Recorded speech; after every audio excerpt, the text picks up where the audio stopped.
Alors, bienvenue. On va passer une heure ensemble. Ce qu'on vous invite à faire, c'est au fur et à mesure de nos présentations, de nos discussions, peut-être à noter vos questions dans le chat et on aura un temps à la fin de questions-réponses. On va les prendre à la fin parce qu'il y a peut-être des réponses auxquelles enfin des questions auxquelles on va vous répondre au fur et à mesure. Alors, Arnaud, comment vas-tu? Moi, ça va bien, d'autant plus qu'on va commencer dans quelques heures le cursus congruence qu'on termine de l'année précédente. Ça va bien parce que quand je suis au Moulin de Beaupré, déjà, je m'y sens bien. Ça va bien parce que c'est l'été, donc ça va bien parce que je le choisis aussi. Bon, super. Est-ce que tu peux déjà donner, toi, ta définition de la congruence? Parce que c'est souvent un terme qui interpelle et on peut dire ce que ça veut dire. Ouais, c'est un terme qui interpelle. Je vais vous donner la mienne. Chacun a la sienne, mais je vais vous donner la mienne.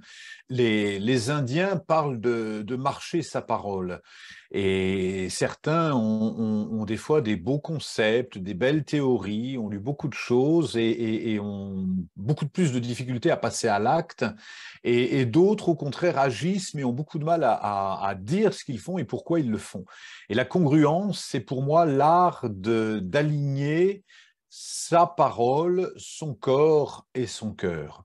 Et si on évoque ça dans le cadre des thérapeutes et des coachs, pour moi, la congruence, c'est vraiment ça, la colonne vertébrale du coach. Et c'est ce qui fait que quand j'ai créé ce module d'accompagnement, de formation pour les coachs ou pour les thérapeutes, ça fait maintenant 8, presque 10 ans, je me suis vraiment dit qu'aujourd'hui, quand on était coach ou thérapeute ou formateur, on pouvait avoir tous les outils du monde, on pouvait avoir étudié l'analyse transactionnelle, la psychologie, la kinésiologie, etc. Si on ne l'incarnait pas nous-mêmes dans nos paroles et dans nos actes, on ne pouvait pas devenir congruent et donc on ne pouvait pas devenir inspirant. Or, quand on va voir aujourd'hui un coach ou un thérapeute, on attend surtout de lui qu'il soit inspirant. Et il est inspirant à partir non pas de ce qu'il dit, mais de ce qu'il est et donc de ce qu'il vibre. Donc la congruence sera pour moi l'aliment entre nos valeurs et nos actions. Hmm. Ça Alors, résonne pour vous? ouais, Ça vous dites-nous si ça parle? résonne. Moi, j'aime bien parce que ce que tu dis, c'est que la congruence, en fait, ça s'incarne. Donc, c'est pas quelque chose, c'est pas un apprentissage, c'est pas une technique, c'est pas une expertise de plus, c'est vraiment quelque chose qu'on incarne.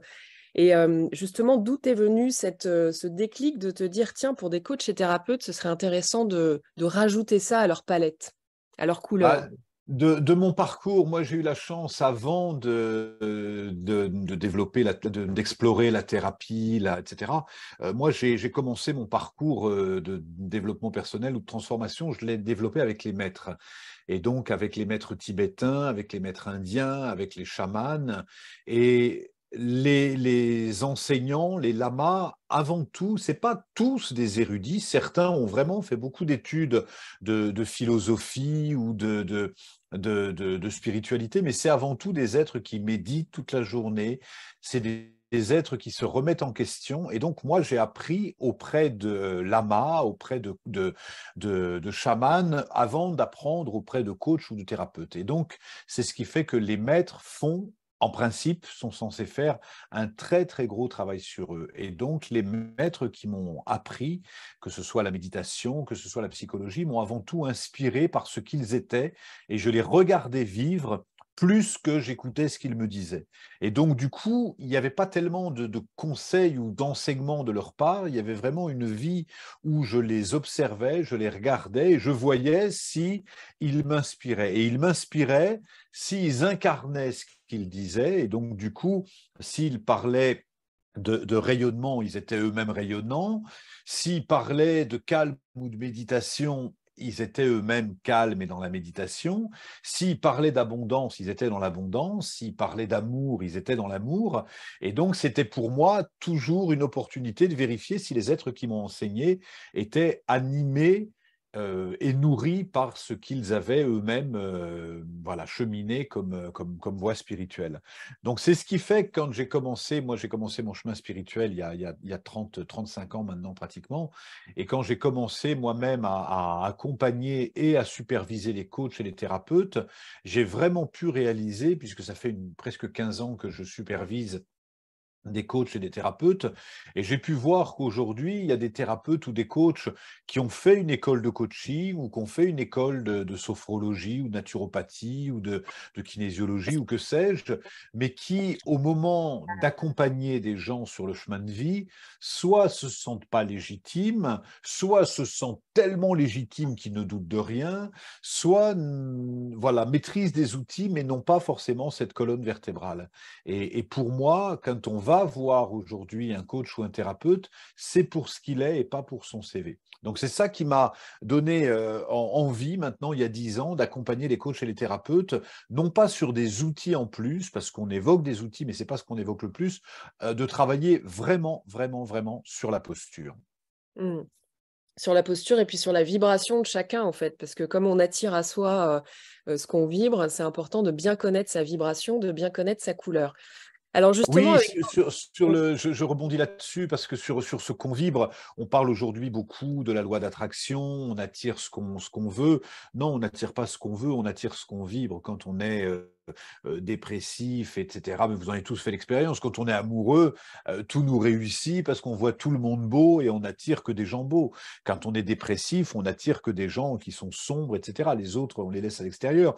Et c'est la même chose pour l'abondance, c'est la même chose pour le rayonnement. C'est la même chose aussi pour la spiritualité. J'accompagne beaucoup de coachs qui me disent, par exemple, il y en avait un ce week-end qui me dit, bah voilà, moi j'ai du mal à parler de spiritualité en entreprise parce que, et c'est juste, si on vibre la spiritualité, mais c'est pas quelque chose qu'on fait, c'est quelque chose qu'on vibre naturellement, eh ben on va la vibrer aussi bien en entreprise que au marchand de fruits et légumes ou dans le métro. C'est quelque chose qu'on vibre. Donc c'est pour ça que la congruence, travailler vraiment sur sa posture et sur ce qu'on vibre pour réaliser que les gens ou les situations qu'on attire, c'est parce qu'on les vibre. Mmh, mmh. Et justement, j'avais envie de nous laisser la parole avec Ouais. Sandrine, puisqu'on est enseignante de la première année de congruence. Donc Sandrine, toi, on a fini une session d'ailleurs la semaine dernière, on a fini la congruence, un parcours de 3 ans avec des coachs et des thérapeutes. Quelles sont les transformations que tu as vues, toi, Sandrine, dans le groupe qu'on a pu accompagner? Dans les transformations, je crois qu'il y a vraiment des personnes qui ont, vous parlez d'incarnation, je crois que c'est ça, c'est se mettre en lien avec sa nature en tant que personne, mais surtout en tant que sa nature d'accompagnant. Et je crois que Arnaud parlait de couleurs, voilà, il y a de cet ordre-là, c'est-à-dire que on a des personnes qui viennent avec différents outils, mais je sens vraiment qu'il y a c'est prendre le pouvoir sur ce que l'on est en tant que personne, mais aussi développer sa nature d'accompagnant pour aller voir quelle est son œuvre aussi. Chaque personne va parler de vibration. Ces personnes-là, elles ont été explorer peut-être des tabous, elles ont été explorer leur histoire. Et je sens même dans ce qu'elles disent, il n'y a plus, par exemple, de il faut ou je dois. Elles parlent en je choisis, je décide. Il y a vraiment quelque chose de cet ordre-là, de prendre la responsabilité aussi de ses actes, de plus se plaindre, plus de critiques, plus de reproches, mais on sent qu'il y a vraiment comme si effectivement alors quand je dis elle parce qu'effectivement c'était un groupe de femmes cette fois-là qui ont pris leurs responsabilités, qui incarnent profondément ce qu'elles sont et qui décident, qui font des choix et qui ont retrouvé leur nature. Mm. Et comment tu pourrais, peut-être, tu veux rajouter quelque chose là-dessus? Non, non, ça me parle beaucoup et cette idée de souveraineté, c'est bien sûr quelque chose qu'on explore beaucoup à l'académie, c'est-à-dire se sortir de ce statut de victime et réaliser que quand quelque chose ne nous arrive pas comme on aimerait que, on va nous-mêmes regarder notre posture, regarder ce qu'on vibre et regarder ce qu'on attire. Justement, Sandrine, par rapport au programme, comment est-ce que tu pourrais peut-être détailler ce programme de congruence pour arriver à ces transformations-là? Qu'est-ce qui permet ça? Alors, c'est vrai que sur toute la première année, on est vraiment sur un accompagnement, on va vous amener à plonger dans l'être que vous êtes. D'abord, l'être que vous êtes, pour aller visiter votre histoire, visiter peut-être différentes thématiques qui vont être très très larges, que ce soit de la naissance à la mort, à la sexualité, par plein de biais différents, parce que le but surtout aussi, c'est de vous mettre en action. Et toute cette première année va être vraiment en lien avec qui vous êtes en tant que personne, pour que vous puissiez voir aussi quels sont vos schémas. Est-ce que vous avez l'habitude de faire des projections sur les personnes? Comment vous prenez vos responsabilités déjà en tant que personne? Toute cette première année, elle est vraiment en lien avec tout le pardon aussi. On aborde beaucoup le thème du pardon. Les croyances qui peuvent être limitantes, quelles sont les croyances ressources. Donc, on va vraiment accompagner toute cette première année avec ça, pour ensuite que vous puissiez être dans la deuxième année où là, on va être vraiment sur la posture en tant qu'accompagnant. Et il y a différents thèmes qu'on aura vus en première année qu'on va voir maintenant comment on les place en tant qu'accompagnant, en tant que coach, thérapeute, enfin voilà, selon vos spécialités. Où là, dans cette deuxième année, on va être aussi beaucoup sur l'écoute, sur la prise de parole aussi, comment on incarne sa communication, sa prise de parole, avec des outils très précis de l'Académie de la Voix de l'Acte, qui sont les 5 éléments. Comment je mets du feu dans ma parole, comment je mets de l'air, comment je mets de l'eau, comment je mets de l'espace, enfin voilà, la terre, pour pouvoir harmoniser ça. Et puis bien sûr, on va avoir il y a toute une session sur l'abondance aussi, qui n'est pas bien sûr que l'abondance financière. Et voilà, donc c'est vrai qu'on va aller voir différentes prises pour voir quelle est votre posture et comment vous aussi, vous arrivez à être intime avec un client, par exemple, sans rentrer dans l'intrusif. Quelles sont vos limites? Comment vous vous nettoyez aussi peut-être énergétiquement? Quelles sont vos pratiques en tant qu'accompagnant pour quand on ressort peut-être d'une session, d'un accompagnement un peu fort qui a ramené les choses, comment vous nettoyez? Voilà, quels sont vos outils aussi, et vraiment on a à cœur de vous accompagner ensuite vraiment par rapport à votre posture. En quoi toi, Congruence, ça a changé ta pratique? Ça a changé ma pratique parce que moi j'avais par exemple tendance à être une éponge émotionnelle. Je suis toujours quelqu'un d'empathe et d'hypersensible, donc je prenais tout pour moi, j'étais dans une sensiblerie excessive. Et même quand je faisais mes cours, je pensais encore à ce qui s'était passé pour mes clients. Donc, rien que ça, je suis toujours bien sûr sensible, toujours empathe, toujours dans l'écoute de ce qui se passe pour les personnes que je reçois, mais je suis plus dans cette sensiblerie. Et du coup, je crois que ça m'a même permis d'accueillir une certaine puissance. Alors, ce mot-là, parfois, est un peu fait peur quand on commence à parler de puissance.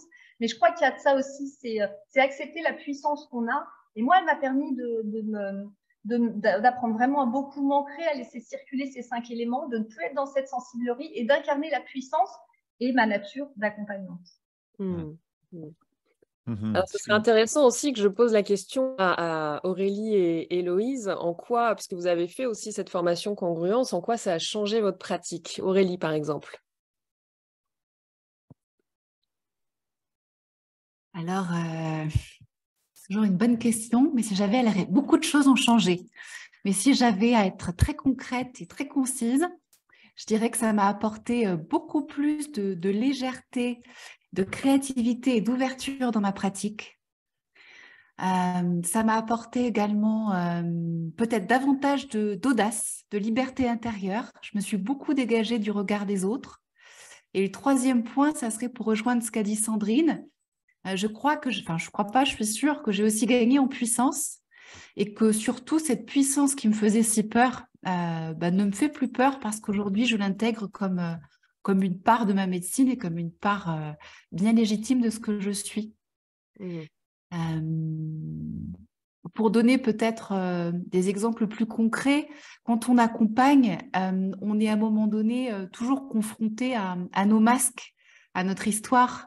Donc, il peut y avoir, chez moi, par exemple, il y avait un sujet en lien avec le syndrome de la bonne élève. Je suis quelqu'un de très exigeant, donc il fallait que tout soit toujours parfait et je voulais à tout prix aller chercher des solutions pour mes clients. Du coup, je perdais beaucoup d'énergie et je n'étais pas forcément juste non plus dans l'accompagnement. Donc, en me libérant de ça, je pense que dans ma posture, j'ai beaucoup gagné comment dire, je suis devenue, je pense, peut-être beaucoup plus pertinente et j'ai laissé davantage d'autonomie à mes clients pour qu'eux-mêmes soient en capacité d'aller connecter justement la souveraineté dont on parlait et puis leur propre puissance. Voilà, je pourrais dire beaucoup, mais à ce stade-là, c'est ce que j'ai envie de vous partager. Et si vous avez des questions, n'hésitez surtout pas. Je pense que c'est en échangeant aussi qu'on pourra répondre à vos questions. Qu'est-ce qui fait que tu t'étais inscrite en fait sur Congruence, tu vois? Qu'est-ce que tu venais chercher? Si par exemple, tu reprends la Aurélie d'avant, Ouais. qu'est-ce qu'elle venait chercher dans Congruence? Alors, dans mon cas, c'est limpide. C'est comment vous dire? C'est mon âme qui m'a amenée à Congruence. Je suis venue de manière profondément irrationnelle au moulin. Alors, je dis mon âme, mais ça n'a aucune connotation religieuse, hein. C'est mon maître intérieur, mon grand moi. Il se trouve qu'en fait, on m'a prêté Réveiller le chaman, que j'ai lu, que j'ai adoré. J'ai beaucoup aimé cette spiritualité très incarnée qui caractérise Arnaud. Moi, j'avais très peur de la folie. À cette époque-là, il y avait des choses en moi que je n'avais pas envie d'aller visiter, notamment l'invisible qui venait me faire des coucous régulièrement. Et puis, je rêvais, j'ai fait des rêves, j'ai souvent rêvé d'un grand cerf blanc. Et ce grand cerf blanc, bizarrement, dans mes rêves, semblait être Arnaud. Enfin bon, c'est bizarre. Et du coup, bref, il se trouve que rapidement, je me suis mise à aller voir le site d'Arnaud. J'ai découvert ce site Congruence, cette formation Congruence. Et puis, comme je venais de me mettre à mon compte en tant que coach et formatrice, très naturellement, alors qu'il n'y avait plus de place en théorie, j'ai pu rejoindre la session des cerfs il y a de ça 4 ans, parce qu'une place venait miraculeusement de se libérer. Et j'ajouterai du coup, pour ceux qui nous rejoignent, que le choix de la promo et de l'animal n'est jamais un hasard. Ce cerf était parfait pour moi de là où j'en étais par rapport à ce que j'avais à travailler. Et le groupe également avec lequel j'ai pu mener toutes ces transformations en moi, le groupe des cerfs, environ 18 personnes, était dans une vibration qui correspondait parfaitement, je pense, à ce que j'avais besoin de vivre à ce moment-là. Et puis, c'était marrant, ça faisait le lien avec ce rêve. Donc voilà, pour te répondre, c'est la magie qui m'a conduite jusqu'à vous et réveiller le chaman. Et si tu avais 3 mots pour décrire l'expérience Congruence, tu vois, si tu devais résumer en 3 mots cette expérience, qu'est-ce que tu dirais? Je dirais accélérateur de particules. Ça fait 3 mots. Ça fait 3 mots. Merci Aurélie. Héloïse. Bonjour Héloïse, j'espère que tu vas bien. Salut Christelle. Qu'est-ce que ça a changé, toi, Congruence, dans ta pratique? Alors moi, ce que ça a changé, c'est plein de choses, hein, mais une chose qu'on n'a pas encore citée, c'est en fait, moi j'habitais aux États-Unis et j'avais exploré pas mal les sagesses amérindiennes et je l'appliquais pour moi, mais je ne l'appliquais pas dans ma pratique. Et donc le fait d'être rentrée en Europe, et c'est comme ça d'ailleurs que j'ai rencontré Arnaud, c'était en essayant de trouver qu'est-ce qui en Europe pouvait vibrer de la même manière que ce que j'avais appris avec les Amérindiens en Amérique. Et donc de pouvoir alors incarner ces rituels, pas que pour ma propre spiritualité, mais pouvoir les mettre dans mes accompagnements. Donc à travers des cercles, à travers des pratiques individuelles ou à travers des stages, pouvoir vraiment oser faire des feux sacrés, faire toutes sortes de rituels, de pouvoir vraiment les assumer dans la pratique. Et alors, ce que j'ai aussi envie de dire, moi, ce que m'a apporté Congruence, c'est vraiment un accompagnement très bienveillant. Et moi, quand je suis rentrée aux États-Unis, je n'étais pas très en forme. Et donc, pouvoir me lancer dans un parcours où j'ai très vite senti, en fait, ce contenant. C'était des regards, c'était des présences, bon, il y avait des challenges aussi, bien sûr. Mais le fait de sentir qu'il y avait cette espèce de sécurité qui nous portait tous et toutes, moi, ça m'a permis d'aller plonger peut-être encore plus profond que ce que j'avais fait auparavant et de savoir aussi qu'on était accompagné comme ça, session après session, sur 1 année, 2 années, même 3 années si on voulait. Il y avait quelque chose de vraiment, un changement profond, une mue en fait. C'était pas un clin d'œil, c'était se lancer dans quelque chose, dans une initiation qui allait durer et dans lequel je me sentais vraiment en sécurité. Et si toi, tu avais 3 mots pour résumer cette expérience? Alors moi, les 3 mots, je dirais bienveillance, intensité et impeccabilité, je dirais. Impeccabilité. C'est beau ça. Merci Héloïse. Merci. Moi aussi, j'aimerais bien témoigner parce que j'ai fait Congruence en même temps que Sandrine. On était la promo des Lyonnes. Et moi, je dois dire que j'avais déjà été formée au coaching, donc j'avais déjà une formation sur laquelle j'avais commencé à travailler sur moi. Mais je sentais qu'en coaching, j'allais pas forcément voir, je prenais pas la personne dans sa globalité. Et du coup, il y a quelque chose qui m'empêchait peut-être d'aller regarder dans son histoire, parce que en école de coaching, on nous disait bien, faites surtout pas ça, sinon vous allez être thérapeute et c'est pas ce qu'on forme, etc. Et moi, je dois dire que Congruence m'a permis de me rassembler, en fait, de m'unifier dans toutes mes parties, à la fois comme coach, comme thérapeute, et aussi d'intégrer la spiritualité dans ma pratique, ce que j'osais pas forcément assumer quand je faisais, par exemple, du coaching en entreprise. Donc vraiment de me rassembler et de me retrouver complètement une. En fait, au sein de ce groupe Congruence, soutenu aussi par ce groupe, parce que enfin, vous l'entendez un petit peu, il y a tout un groupe qui est là, qui se soutient, et voilà, c'est de la sororité, de la fraternité, quand il y a des hommes aussi qui sont dans le groupe. Donc ça, c'est vraiment génial. Arnaud, est-ce que tu as envie de rajouter quelque chose par rapport à tout ce qu'on vient déjà de témoigner? Oui, bien sûr, il y a tellement de points évoqués, c'est tellement riche et pour être un peu pragmatique, je regardais dans la semaine qui vient de s'écouler, moi, comme j'ai écrit 18 livres maintenant, je commence à être un petit peu connu dans le métier, donc du coup, ça fait que je reçois énormément de courriers et notamment de thérapeutes, de coachs, de gens qui sont dans l'accompagnement. Moi, j'utilise le terme accompagnant parce que je crois qu'on est dans une période de l'histoire où la séparation entre le coaching et la thérapie a besoin d'être réinventée, ou en tout cas les membranes ont besoin de devenir plus poreuses. Et donc, je parle vraiment d'accompagnement. Et je regardais les messages que j'ai pu recevoir, les questions que j'ai pu poser. Il y en a qu'on a pu me poser, il y en a 3 qui me viennent. La première, c'est quelqu'un qui me disait, j'ai une grande, et c'est un coach en entreprise, il me disait, j'ai une grande dimension spirituelle, tout ce que vous dites dans vos livres, ça me parle, moi aussi je sens cette intuition, je me sens connecté au guide, mais si j'incarne ça dans l'entreprise, c'est sûr, mais même dans mon quotidien, on va me dire que je suis barré. Donc du coup, j'ose pas.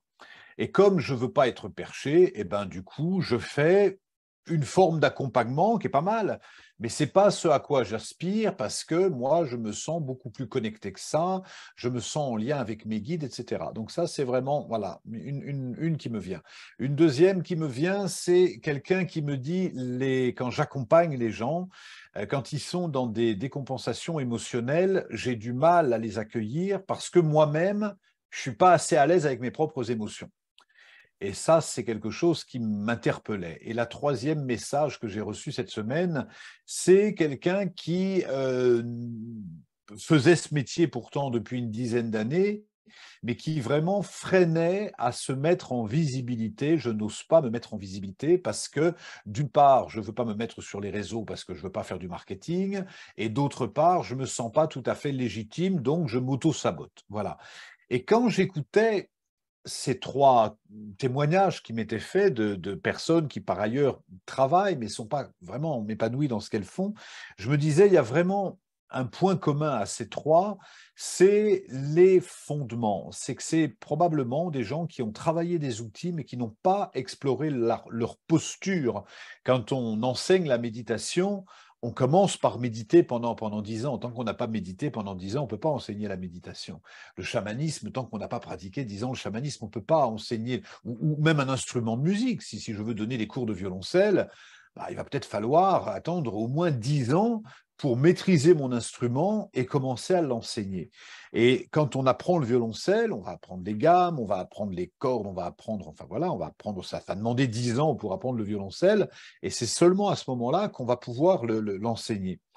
La particularité pour les gens qui accompagnent, c'est qu'on peut très bien, et c'est là où c'est particulier, on peut très bien lire 2-3 bouquins sur la méditation et animer des stages de méditation, où on peut très bien avoir fait soi-même une thérapie pendant 1 an ou 2 et accompagner des cercles voilà, d'hommes ou de femmes, etc. On peut s'acheter un tambour sur eBay et faire des cercles de tambour.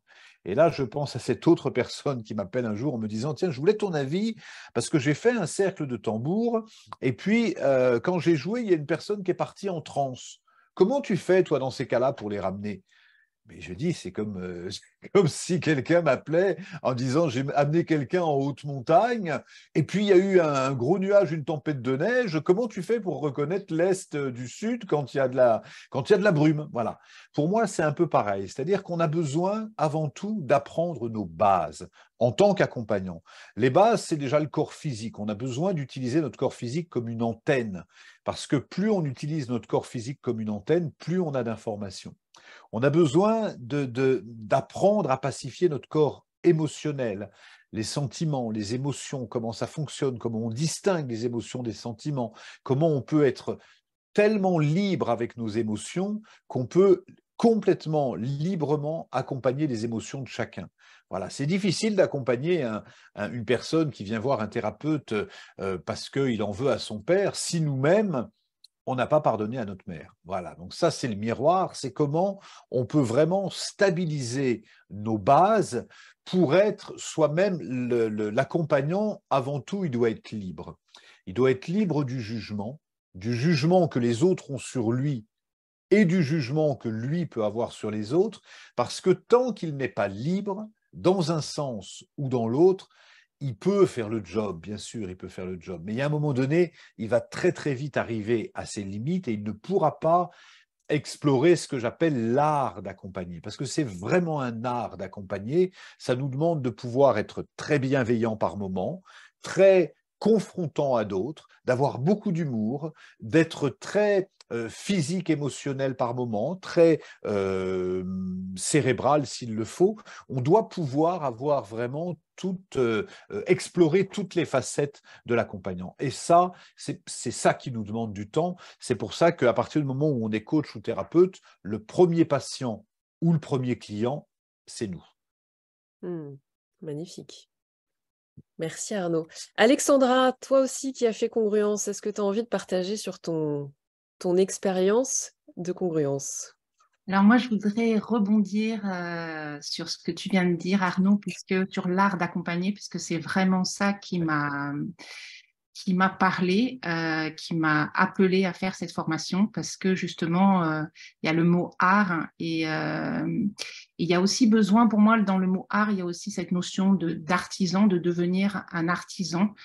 Et effectivement, tu parles de cette globalité et pour moi, ça a été de connecter, c'est-à-dire de dépouiller quelque part de cette personnalité ou en tout cas de ces blessures, d'apaiser bien sûr aussi pour moi des blessures parfois très profondes, c'est-à-dire même si, pour ma part, moi j'avais fait une thérapie, j'ai commencé très tôt une thérapie quand j'avais 24 ans et je t'avais posé la question justement avant de m'inscrire si ça allait être utile de refaire cette première année. Et la vie est bien faite puisqu'elle nous enlève des couches les unes après les autres et on va quelque part de plus en plus profondément. Parfois, justement, on va toucher des choses qui sont très cachées en nous et que la puissance aussi du groupe peut réveiller, c'est-à-dire que nous, on n'en a pas conscience, mais quelqu'un qui va partager dans le groupe une histoire, on peut justement, si on est congruent, si on est authentique, on peut sentir si ça résonne, si on a une réaction par rapport à ça. Et du coup, justement, faire remercier et faire aussi le travail sur nous-mêmes. Donc, parfois, ça vient par les autres et c'est aussi la force pour moi de congruence, c'est ce groupe. Et parce que parfois, on fait des accompagnements, des thérapies en face à face, mais le groupe est extrêmement révélateur de ce qui est profondément caché en nous. Et en ce sens, moi, la formation congruence a été extrêmement apprenante sur moi-même. Et justement, ça amène à plus d'authenticité. Et aussi, ça connecte aussi avec la partie, avec le cœur, avec ce que l'on est profondément. Et justement, on peut être, tu parlais tout à l'heure de ces maîtres, quand ils parlent de l'amour, être dans l'amour, quand ils parlent de la méditation, être dans la méditation. Et être justement dépouillé de toute cette personnalité, être apaisé avec notre histoire, ça nous permet vraiment, en tout cas moi, ça m'a permis d'aller vraiment dans cet espace profond du cœur qui amène aussi de plus en plus de la paix, parce qu'on est challengé tous les jours, on peut avoir la vie, nous réserve toujours de belles surprises et nous amène toujours plus dans nos profondeurs, mais en tout cas, on arrive à connecter à un endroit, pour moi, en soi, qui nous ramène dans un état de paix. Et du coup, quand on accompagne les personnes, les patients, on peut connecter à cet état d'être avec toutes nos dimensions. Donc voilà, moi, en tout cas, ce que ça m'a apporté. Et nous sommes, pour moi, des artisans. C'est-à-dire que c'est chaque jour, on remet le cœur à l'ouvrage par rapport à cet accompagnement. Merci. Ça me plaît quand tu parles du cœur, justement, et de cette ouverture de cœur, parce que je crois que cette formation, elle l'ouvre. Enfin, c'est pas, enfin, on dit formation, mais c'est plutôt un parcours pour moi, parce que comme disait Héloïse, c'est un parcours de 3 ans, c'est initiatique, c'est un vrai travail d'introspection en profondeur. En quoi le cœur, Arnaud, pour toi, il permet cette révélation de congruence, justement, Voilà, en je chaque... dis souvent qu'on a deux moteurs fondamentaux qui sont le cœur et la peur. On oppose souvent l'amour à la haine, mais l'opposé de l'amour, c'est pas la haine, c'est la peur. Et donc, tant qu'on a peur, peur du jugement de l'autre, peur d'échouer, peur de faire une mauvaise proposition, peur d'être rejeté, peur d'être jugé, peur de faire mal, peur d'avoir mal, tant qu'on a cette émotion de peur qui se manifeste, le cœur se ferme. Donc, plus on a de peur, moins il y a d'amour. Et plus il y a d'amour, moins il y a de peur. Et quand on est dans une posture d'accompagnant, il n'y a aucun doute sur le fait qu'on ne peut pas avoir la place pour la peur. Sinon, cette peur, notre propre peur, va filtrer et va empêcher la personne qu'on accompagne. Je prends un exemple très concret. Une personne qui vient nous voir en tant que coach, qui est salariée, et qui se dit, je m'emmerde dans ce boulot, j'ai envie de faire autre chose, il faudrait que je me mette à mon compte. Quand lui dit ça, le coach qui va le recevoir, sa peur va vibrer et son amour va vibrer. Mais c'est sa peur à lui, c'est pas la peur de la personne qui quitte son boulot. Vous voyez ce que je veux dire? Donc quelqu'un qui vient voir le coach en disant j'aimerais me mettre à mon compte. Qu'est-ce que vous en pensez? Est-ce que vous croyez que c'est le bon moment de se mettre à mon compte? Le coach qui a peur va vibrer la peur et donc ne va pouvoir donner que des conseils, des reprogrammations, des recommandations qui vibrent la peur. C'est pour ça que oui, le thérapeute, le coach, l'accompagnant a besoin d'explorer toutes ces peurs. Ça ne veut pas dire qu'on n'a plus peur, ça veut dire que la peur reste une émotion et non pas un sentiment. Et la durée de vie entre une émotion et un sentiment, c'est la durée de vie. Donc le thérapeute qui vous dit ça y est, j'ai fait tout le travail, j'ai plus peur, c'est pas vrai. Il raconte des histoires. On a tous peur. Moi, dès que je monte quelque part nouveau, j'ai peur. En revanche, je fais en sorte que toutes les actions que je pose, toutes les paroles que je prononce et tous les choix que je prends sont guidés par l'amour et pas par la peur. Donc ça demande à ce que oui, le thérapeute, le coach, l'accompagnant ait suffisamment visité l'espace de son cœur pour être en paix et pour pouvoir accompagner la personne qui dit qu'elle va quitter son boulot, ou la femme qui hésite à quitter son mari, ou l'homme qui hésite à avoir un enfant, et d'être libérés nous-mêmes de nos propres peurs, sans quoi ces peurs vont se projeter sur le patient qui d'un seul coup va avoir plus peur à la fin de la séance qu'il ne l'avait au début. On va peut-être laisser un temps, si vous voulez, poser des questions, pas sur la formation elle-même, on va en parler un petit peu, mais si vous avez des questions ou des réflexions par rapport à ce qu'on vient de d'énoncer, par rapport au thème qu'on vient d'évoquer, c'est le moment de les poser, nous sommes en direct. Moi, j'en ai une, Arnaud, qui n'est pas Allez, posée, je te la pose. ouais, Et je pense qu'elle est importante, c'est que quelle est la place des rituels, tu vois, ouais. dans ce travail de congruence? Parce que évidemment, quand on va vers toi, c'est aussi pour cette part de rituel, de sacré que tu mets dans ton travail. Donc, quelle est l'importance que ça prend pour toi dans la congruence? Oui, ça prend une place tellement importante, moi, depuis que j'ai commencé le chemin spirituel, c'est-à-dire quand j'avais 24 ans, les rituels font partie de ma vie. Je ne devrais pas le dire, mais c'est le thème d'un prochain livre qui est en cours sur l'art des rituels. Parce que quand on crée un rituel, quand on fait une prière, c'est une intention. Quand on pose un acte, c'est une action. Un rituel, ça associe une intention et une action. Donc, on va allumer une bougie, par exemple. Voilà, j'ai allumé une bougie au moment de commencer le séminaire. Je peux allumer une bougie pour faire un peu de lumière parce qu'il fait sombre. Je peux allumer une bougie pour faire ambiance zen. Je peux allumer une bougie pour rendre hommage au guide d'une façon générale.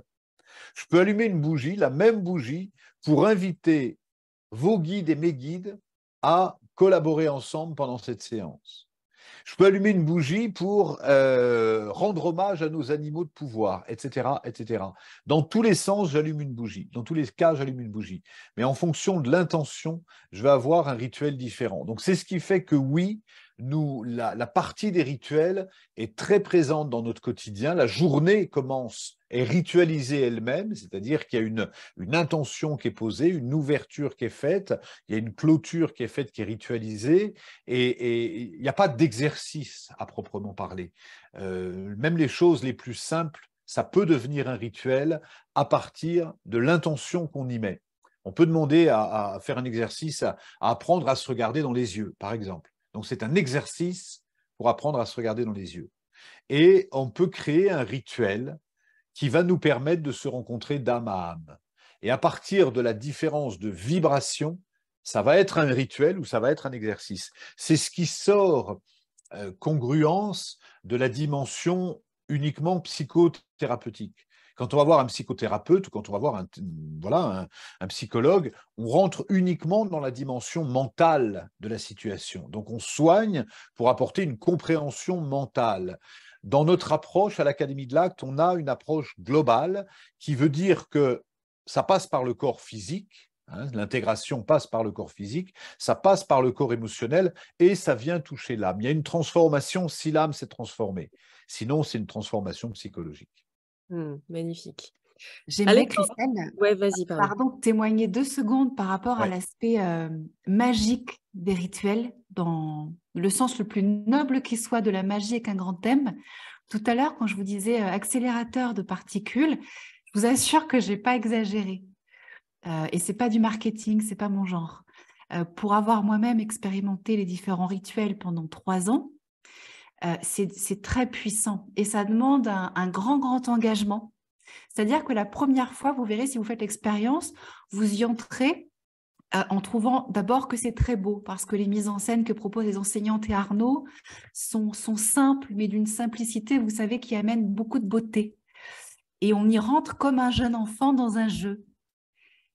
À la fin du premier rituel, je connais personne, mais vraiment personne, qui n'a pas vécu des transformations bouleversantes, plus ou moins profondes, en fonction finalement de l'intention du oui, de se laisser porter et transporter par la magie. Et bien, je vous assure qu'au deuxième rituel, on rentre peut-être encore davantage en conscience. Mais moi, personnellement, avant, j'intégrais aucun rituel dans ma pratique. Aujourd'hui, j'en intègre énormément et je crois que bientôt, je vais faire plus que ça peut-être, parce que je vous assure, c'est magnifique, c'est beau et c'est puissant. Et en même temps, je vous le redis, si vous décidez de nous rejoindre, ne minimisez pas l'engagement de votre âme, de votre cœur, de votre tête, mais surtout de votre âme et de votre cœur dans le processus. Ça va amener énormément de magie.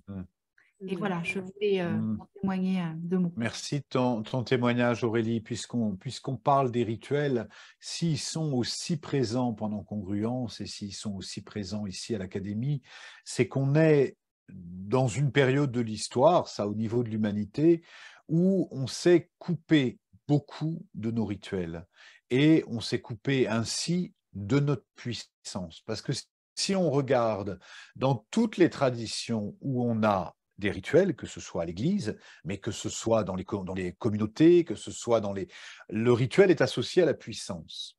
Et c'est ce qui fait que beaucoup de religions se sont appropriées les rituels. Hein, on va baptiser, on va unir pour le mariage, on va confesser, on va chanter ensemble, on va faire la dernière onction, etc.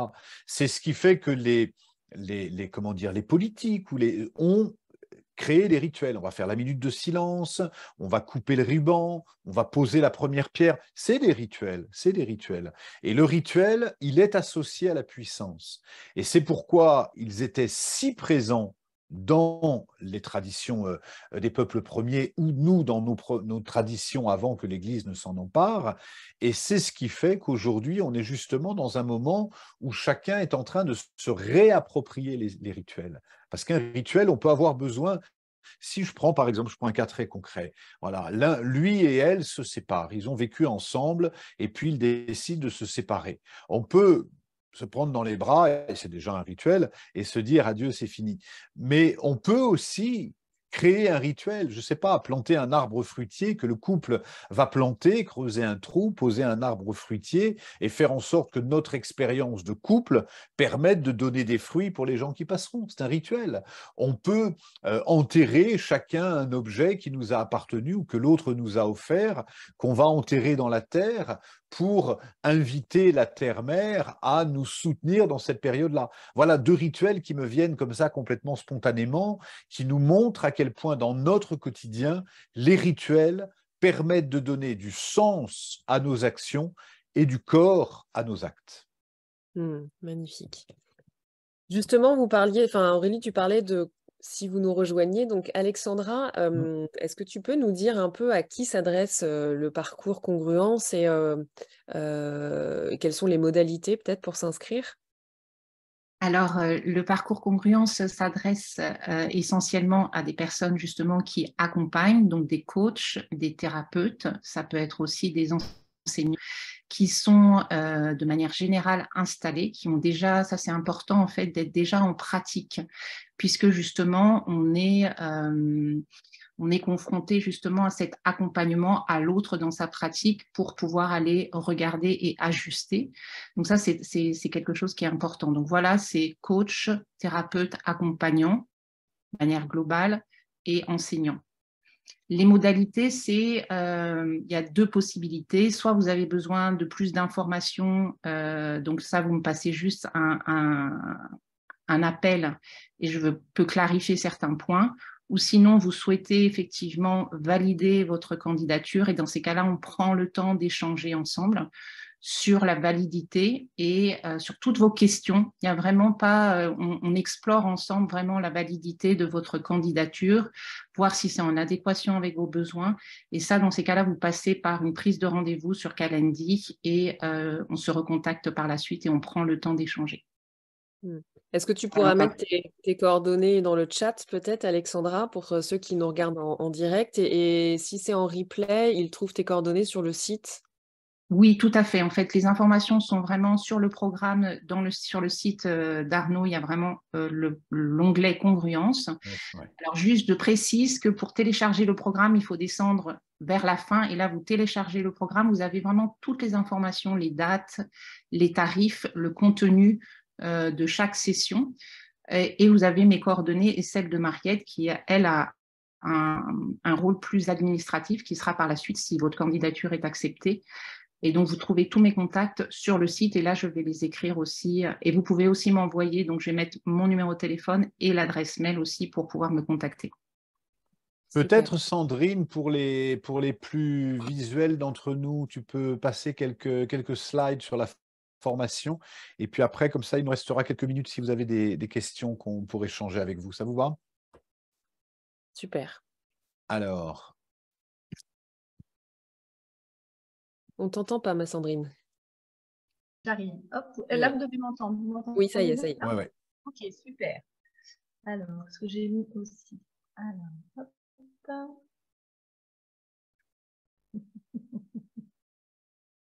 Voilà. Je partage mon écran et je vais vous montrer ça tout de suite. Hop. Alors, je crois que c'est mieux en diaporama. Je vais essayer de mettre en diaporama. Est-ce que vous voyez déjà? Ouais, très bien. Ok, super. Voilà, j'ai essayé de le mettre en plus grand. Voilà, Voilà, on est sur la congruence. Ouais. C'est ça. Donc, effectivement, donc là, c'est ce dont nous parlait Alexandra, qui disait qu'effectivement, c'était une formation qui s'adressait aux coachs, formateurs, thérapeutes, professionnels de l'accompagnement. Et moi, j'ai même envie de rajouter des personnes qui peuvent être infirmières. On a eu des médecins, enfin voilà, toutes personnes qui sont en lien avec l'évolution, en fait, L'art d'accompagner. qui accompagnent les personnes. Ensuite, hop, je reviens sur cela. Voilà où nous vous accueillons, au Moulin de Ça, c'est Beaupré. important aussi, puisque toute la formation a lieu au Moulin de Beaupré. Si vous suivez un peu le Moulin de Beaupré, les chroniques du Moulin, ça doit vous dire quelque chose, puisque c'est un lieu assez mythique où on est installé depuis 6 ans. Et alors régulièrement, j'ai des gens qui me disent « Ah, je vais venir vous voir au Moulin de Beaupré ». Mais le Moulin de Beaupré reçoit en fait pratiquement exclusivement Congruence, puisque c'est un lieu qui reçoit 18 personnes, 18 à 20 personnes, et donc qui est dédié. Il y a une dizaine de chambres, plus cabane dans les arbres, chalets, etc. Un dojo, une salle de pratique. C'est vraiment un lieu, on a 4 hectares au milieu de la forêt, complètement sans voisinage, pour vraiment être complètement dédié en présentiel à l'accompagnement. Ça, c'est vraiment important. Et puis l'autre chose, c'est que le groupe est un groupe fermé. C'est 18 personnes qu'on suit pendant 2 ans. Christelle et Sandrine animant la première année et moi animant la deuxième année. C'est ça. Et juste pour préciser, c'est qu'on parle du groupe, on parle de, mais il y a vraiment le lieu qui œuvre avec nous. Ouais. Voilà, que ce soit les endroits où il y a les menhirs ou le dojo, enfin voilà, on œuvre vraiment beaucoup avec le lieu et ça, c'est quelque chose qui est très, très porteur, effectivement. Hop. Alors ensuite, voilà, je vous ai remis un petit peu les juste, thèmes. attends, tiens, voilà, non, celui-là, on va pas rentrer. Voilà, sur quelques thèmes, on ne va pas rentrer trop dans le détail, voilà. Il y en a beaucoup. Il y en a beaucoup, mais effectivement, la première année, c'est vraiment voilà, c'est vraiment apprendre à se connaître soi-même dans toutes les. Alors bien sûr, en général, quand on est thérapeute, on se connaît déjà, mais avec le prisme de la voie de l'acte. Je réponds à la question de Marielle, pardon. Concrètement, entre les formations au Moulin, devons-nous faire certains travaux suivis, lecture ou autres? La formation, elle est très expérientielle, c'est-à-dire qu'on ne va pas vous demander de rédiger un mémoire entre deux. En revanche, ce qu'on explore dans une session va continuer à avoir une résonance dans la période intermédiaire. Puisque le cursus, on se voit en janvier, 3 jours, on se voit en mars, 3 jours, donc il y a 2 mois, 2 mois et demi, 3 mois entre les deux périodes, ça va continuer à résonner. Nous, on va vous donner des pistes, mais non, il n'y a pas de mémoire ou de choses comme ça. Voilà, ça c'est... Les dates, voilà, c'était parce que tu parlais des dates, donc du coup, j'ai affiché. Voilà, c'est ça, pour bien comprendre, donc le cursus débute en janvier.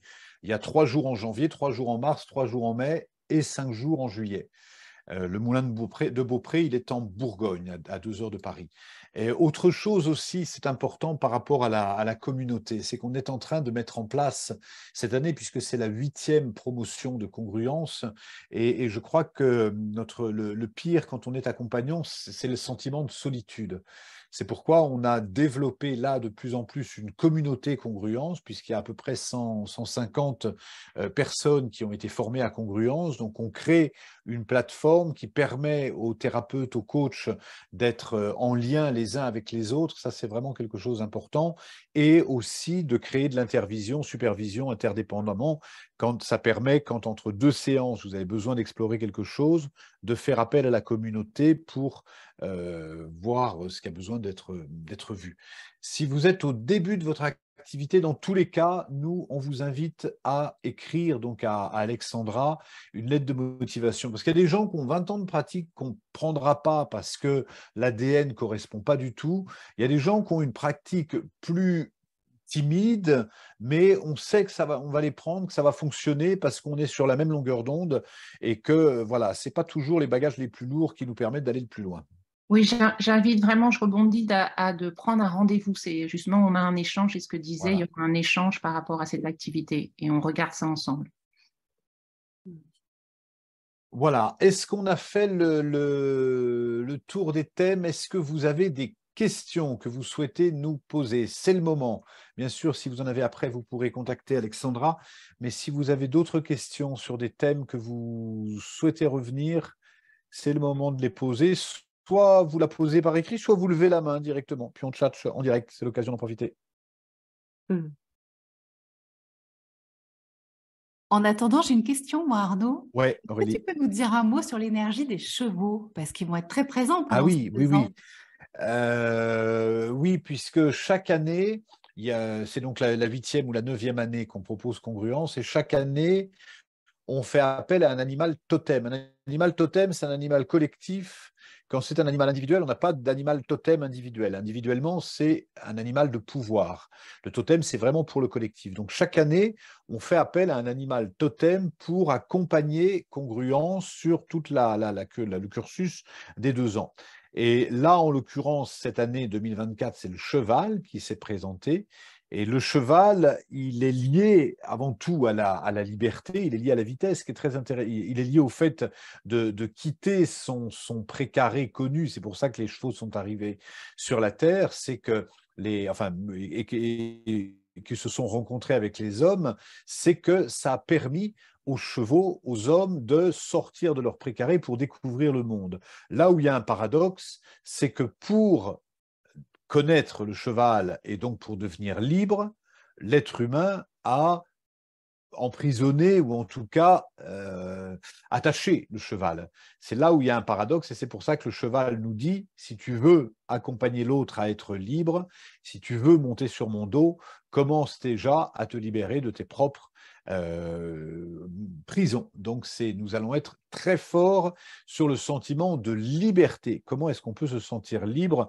Et Dieu sait qu'en tant que thérapeute, on a besoin de se sentir libre. Alors Gérard, tu as une question? Oui. Ouais. Bonjour à tous. J'avais une question. Les tarifs, c'est par rapport à... C'est après, une fois que tout est validé, ou il y a une indication Non, les tarifs, ils sont transparents. Je crois simplement que tu as sauté le slide, Sandrine. Si tu peux revenir, c'est le dernier ou l'avant-dernier du slide. Avant cette page-là, je crois.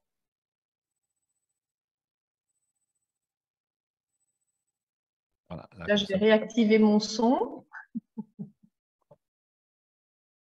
La slide. Voilà.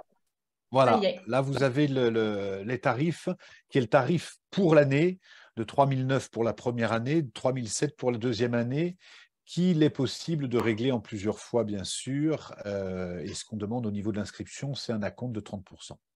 D'accord, ça marche, merci. Voilà, est-ce qu'il y a encore une ou deux autres questions sur cette formation? C'est le moment de partager avec vous, avec plaisir. Une question qui demande s'il y a une date butoir pour s'inscrire. Alors, il n'y a pas de date butoir directement. En revanche, nous, on ne fera cette année que 2 sessions. Des fois, on en fait une, des fois, on en fait 2, des fois, on en fait 3. Et cette année, on fera 2 sessions de 18 personnes. On n'ira pas au-delà parce qu'on veut vraiment pouvoir accompagner chacun. Donc là, on est en train de clôturer la première. On va lancer la deuxième et donc c'est en fonction des arrivées, puisqu'à partir du moment où vous souhaitez venir, vous envoyez votre lettre de motivation, vous parlez avec Alexandra et une fois qu'on a validé, nous on vous valide dans la semaine qui a suivi votre entretien, c'est-à-dire qu'en juillet ou en août, vous pouvez être validé, ça vous permet d'anticiper. Et en revanche, quand on est arrivé à 18, les inscriptions sont closes. Après, on attend l'année d'après parce qu'on ne fait que 1 ou 2 sessions dans l'année, mais toujours qui commencent en janvier. Marielle qui a levé la main. Salut Marielle. Bonjour tout le monde. Si entre les formations, par exemple entre janvier et mars, ce qu'on a fait en janvier, dans les semaines qui suivent, ça active quelque chose chez nous, puis on ne se sent pas très bien. Quelle est la possibilité? Est-ce qu'on a quelqu'un de référence? Est-ce qu'on a accès à un suivi? Comment ça se passe? Ouais, merci de poser la question, parce que ça peut arriver effectivement quand on évoque des thèmes sensibles, qu'il y a un chamboulement, qu'il y a un bouleversement. S'il s'agit de parler un peu de quelque chose qui chamboule un peu, vous pouvez appeler en intercession Christelle ou Sandrine pour faire un petit recalage. S'il y a besoin, en revanche, de faire un travail plus important et de prévoir un coaching intercession, ça, vous pouvez le faire aussi avec Sandrine et Christelle, et ça, de caler une date et de faire un coaching en ligne. En général, ça se passe très bien, et ça peut se faire en ligne. Et l'autre chose, alors pas forcément entre les 2-3 premières sessions, mais assez vite, nous, on encourage à l'autonomie. Et donc, notamment, on met en place un groupe d'intravision qui fait que les uns et les autres s'aident, se soutiennent, et que le groupe devient aidant aussi entre les sessions, parce qu'on va évoquer plein de thèmes, que ce soit des aides très concrètes ou des aides plus existentielles. Il y a toujours ce temps d'échange avec votre communauté. Alors, est-ce qu'il y a une dernière question?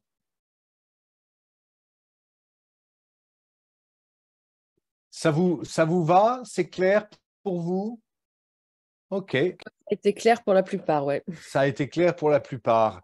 Voilà ce qu'on peut vous dire aujourd'hui pour congruence. Je crois aussi, c'est quelque chose que je voudrais dire en conclusion, on traverse une période un peu sensible en ce moment de l'histoire de l'humanité. Dans cette période sensible, il y a tellement d'hommes et de femmes qui sont perdus, qui manquent de repères, qui manquent de sens, et on n'a jamais eu autant besoin d'accompagnants qu'en ce moment.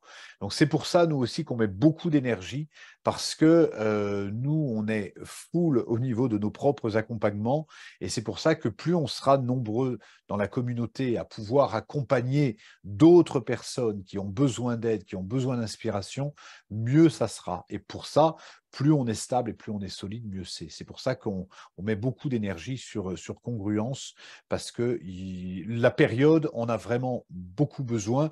Et une dernière chose, c'est qu'on a longtemps fonctionné en silo, avec les thérapeutes d'un côté, les coachs de l'autre. Aujourd'hui, on ne peut pas évoquer un thème sans évoquer une autre dimension. C'est pourquoi qu'on est dans cette approche globale, et c'est pour ça qu'on a appelé l'Académie de l'Acte ACTE, approche consciente de la totalité de l'être. En tout cas, je vous souhaite de tout mon cœur de continuer vos accompagnements avec cœur et avec enthousiasme. On espère vous accompagner cette année autour de Congruence et des chevaux.